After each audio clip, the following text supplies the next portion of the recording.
Hello everyone, GoldenNova here. Today, we're going to be covering a theme asked for by one of my editors. The first they decided to really invest in during their journey of Yu-Gi-Oh! And they chose a bit of a doozy. Premiering in the January 2013 core set, Cosmo Blazer, a fiery and surprisingly moist set, fire and water were the name of the game, and as one of the earliest Zexal archetypes, this theme is still in the experimental phase, and boy howdy did they have a lot to test out. Get ready folks, cause it's time to get a little sixy in here with Hazy Flames Explained.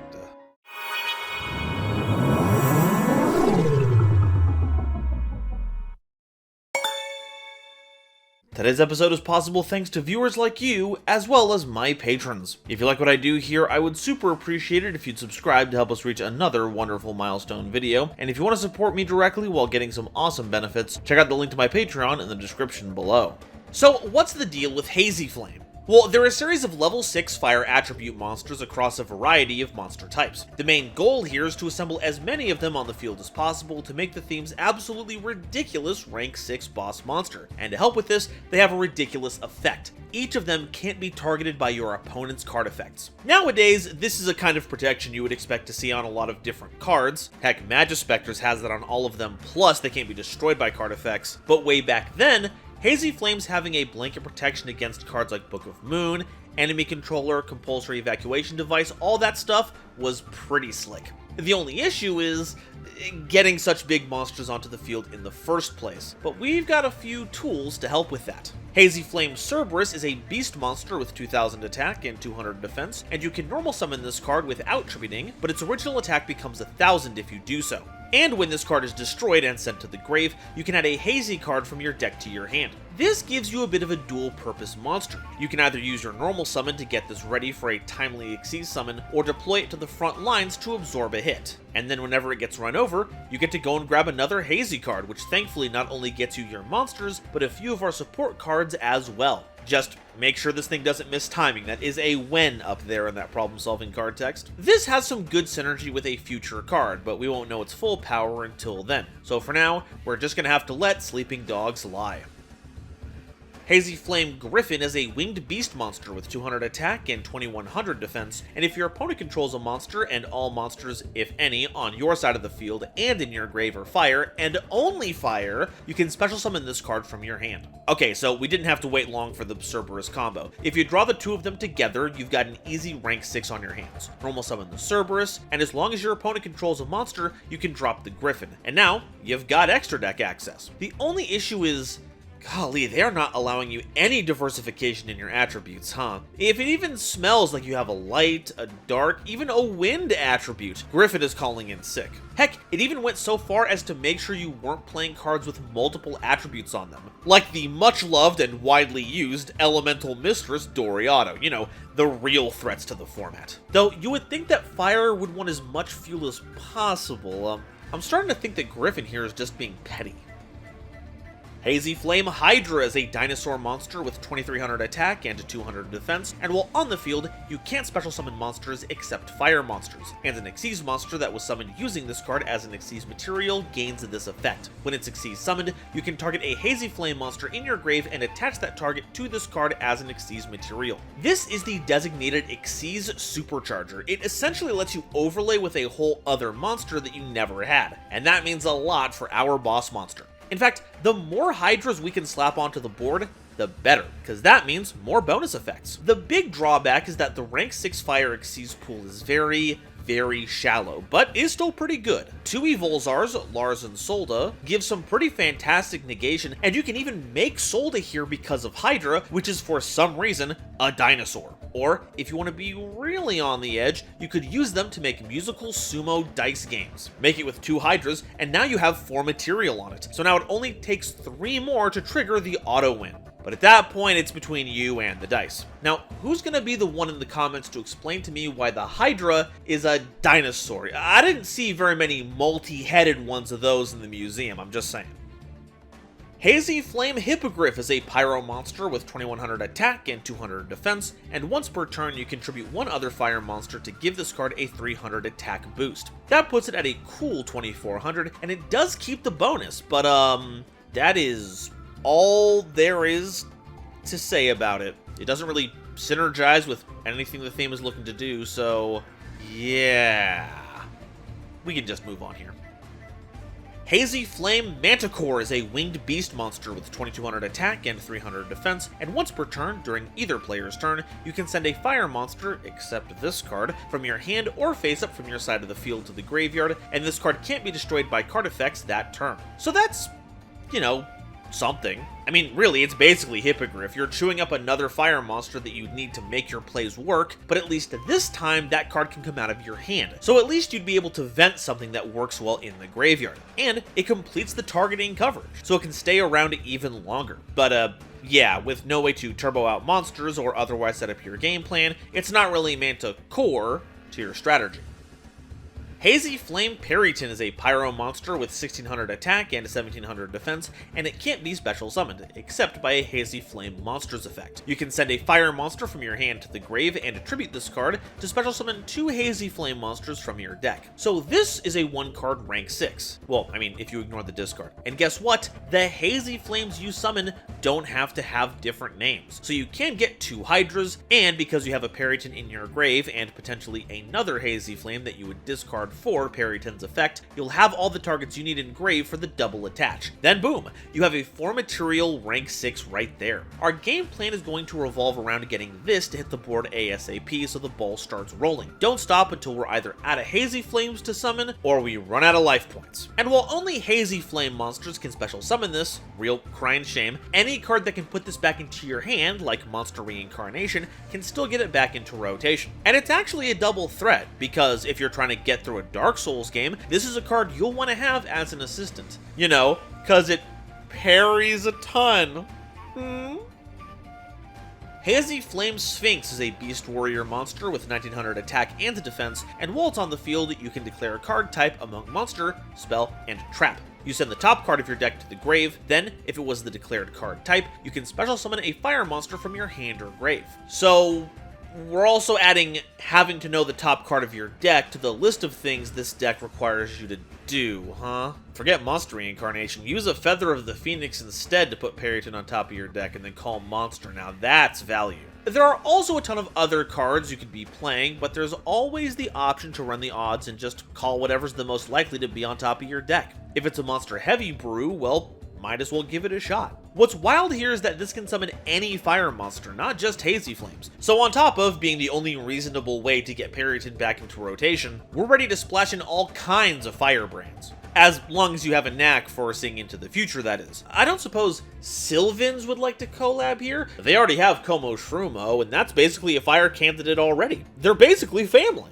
Our last member is our big boss monster, Hazy Flame Basiltris, a Pyro Xyz monster with 2500 attack and 1800 defense, requiring 2 or more, up to a maximum of 5, level 6 fire monsters as material. Once per turn, you can detach a material from this card to target a monster your opponent controls or that's in their grave and banish that target. And it also gains the following effects depending on the number of Xyz materials it has attached. With 3 or more, it gains 200 attack and defense for each Xyz material attached to it. For 4 or more, this card can't be targeted by your opponent's card effects. About time that finally cropped up here. And if it has 5, this card can't be destroyed by card effects. Keep in mind, it says specifically 5, so if it ever gets 6 or more, it loses that particular protection, though the rest of the effects thankfully have that or more stapled on there. Having a banish on hand every turn is pretty bonkers, especially if it gets stacked up to the point that it's getting that attack boost too. At minimum, once it reaches 3, you're looking at a 3100 attack monster, and heaven help you if you can't imperm it. Unfortunately, with all the techniques of today's cards, it's not quite as invincible as it once was, thanks Forbidden Droplets, but it's still pretty impressive once it gets going, and does demand that caliber of answer lest it run roughshod over the field. I'd also be remiss if I didn't mention that this monster was the image of choice for one of the great members of this community, Yugimation. They don't do anything in the community now, but their animated dual terminal series was a big inspiration for my love of the game's stories, and it made me really want to tell them as best as possible with what I had. So if you haven't seen them, I highly recommend you do it now. Also, their logo is Basiltris with googly eyes on it, so they're basically the best. Alright, that's all the monsters. Now it's time for a couple of spell and a trap card. Hazy Pillar is a continuous spell card that allows you to normal summon Hazy Flame monsters with one less tribute. Also, once per turn, you can target a face-up Xyz monster you control and attach a Hazy Flame monster from your hand or side of the field to that Xyz monster as Xyz material. Hey, look, now that's one way to get your level 6 monsters onto the board. Just ignore their need for tributes. Manticore becomes a lot scarier when you can just drop a 2200 attack untargetable monster with potential effect destruction protection out of nowhere. It also certainly means a lot more for Periton and Sphinx, so you can deploy them sooner. And now you can slide them under Basilisk to up its material count to get new effects, or to offset the cost of the banishing one. And once again, this can be used on any Xyz monster you have, so if you branch out, your big burning beasts can still help you out. It's just, don't rely on it too much. It's made of fire, so it's not exactly a load-bearing pillar. Hazy Glory is a continuous trap card that lets you normal summon Hazy Flame monsters for one less tribute. You can also send this face-up card from the field to the grave to target a Hazy card in your grave, except Hazy Glory, and add that target to your hand. So hey, more cards that mitigate the tribute cost. That's pretty nice. I just kind of wonder why they say you can normal summon with one less tribute, instead of just saying you can normal summon them without tribute at all. I mean, what, are they going to make level 7 or 8 Hazy Flames, which would make that text relevant? Nova said, baiting a new wave of Hazy Flame support. What gets me is that you have to send this to the graveyard to recycle a Hazy card. It's nice to recur things like Hydra, Periton, and even Pillar, but having to give up glory for it? That kinda sucks. You're telling me I've got to start tribute summoning my Hazys again? Not to mention that, as a continuous trap card, you won't be able to immediately benefit from that tribute cost reduction like you can with Pillar. I really feel like you could just let this be a once per turn and it wouldn't be that much of a fuss, but, fine, it was a different time. No one had any idea what a pendulum even was, so I guess we'll give it a pass. Sick fire tornadoes, though. We've got to respect the presentation of having 7 different colors like that. Basilisk might have a future in showbiz with fireworks like that. So that's all the Hazy Flame cards, but what do we do with them? Well, gosh, that's both straightforward and incredibly complicated. On the one hand, Basilisk is our only true win condition, backed up by a few impressive beasts that are mostly just here to punch things. So that's just what we'll have to do. Find level 6 fire monsters that are easy to deploy, effects that help to deploy level 6 fire monsters, and see what can be done to shore up Basilisk's natural power. So what can we play to help them out? Well, if you'd believe it, turns out level 6 fire monsters aren't exactly easy to come by, so we've really got to cherish the ones we've got. A very new addition is Firewing Pegasus, the Crimson Heavenly Horse, right out of Alliance Insight. Showing us that normal monster retrains can actually be good, you can special summon it from your hand as long as your opponent has more monsters than you do, and can even attack directly that turn. It's also got another effect that's wacky, where you can deal burn damage if your opponent gets a little crazy with their chain links, just in case it sticks around for a bit. We can also call a level 6 monster right from the extra deck with Ready Fusion, bringing out Crimson Sunbird, and other notable examples are BES Big Core Mark II, which is a conditional free normal summon, as well as Lavalval Lancelord, though you're gonna have to be quick on the draw for using that one. Goka, the Pyre of Malice, is an interesting combo with Cerberus, netting you a search, and Manticore of Smashing is a bit of a wild ride, encouraging you to play some of the game's oldest and pretty powerful removal spells, both searching them and banishing them for free summons. While not all of them have the requisite defense necessary for this, Rekindling is a great way to flood your field with material. On theme, we only have Hydra, Cerberus, and Hippogriff, which gives us an actual good reason to run Hippogriff, but really, Hydra's enough to get enough free material under your Xyz monsters. And other level 6 fire monsters with 200 defense include Laval Lancelord, which we've already gone over, and Xenometeorus if you can't get enough of that dinosaur flavor. I would like to say Flamvel Commando, but that card sucks, so we're going to ignore it. Fire Recovery is like Monster Reincarnation, insofar as it lets us get back one of our fire monsters from the graveyard,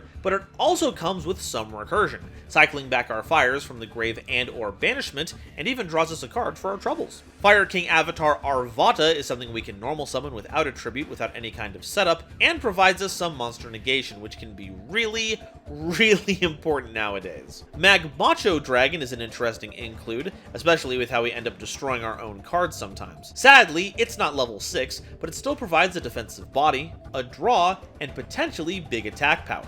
And all the fires we banish with it, we can get back with Fire Recovery. But the big draw for just about any fire deck has got to be the heinously overtuned Promethean Princess, Bestower of Flames. It locks us into fire, but so did Griffin, so we don't really care. It's a free revive for any of your fire monsters, except Perryton unfortunately, and if it ever goes to the graveyard, you can annoyingly bring it back if your opponent special summons while removing their own cards. As for a silly tech pick, Resolving Sphinx is about as important as it gets, and I can't think of a better way to learn the top card of our own deck with Convulsion of Nature. Hard to miss what card is on the top of your deck when it's staring you right in the face. And bonus, you get to learn what's on top of your opponent's deck too. Yeah, sure, they'll know what's on top of your deck, but hey, that's the price of certainty.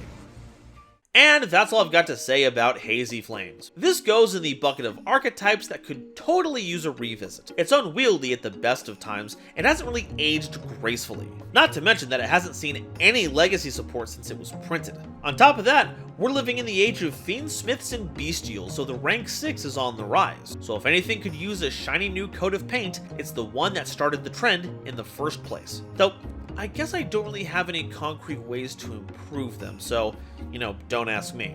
I'm a little hazy on the details. But now, I want to hear what you all have to say. Are Hazy Flames flickering out, or are they the hazy pillar of this community? And which one's your favorite? Honestly, I find it hard to pick just one. Griffin's composition looks good, Manticore's color scheme is striking, the chaos of Hydra is fantastic, and Basiltris is just, wow. But I think we can all agree on one thing.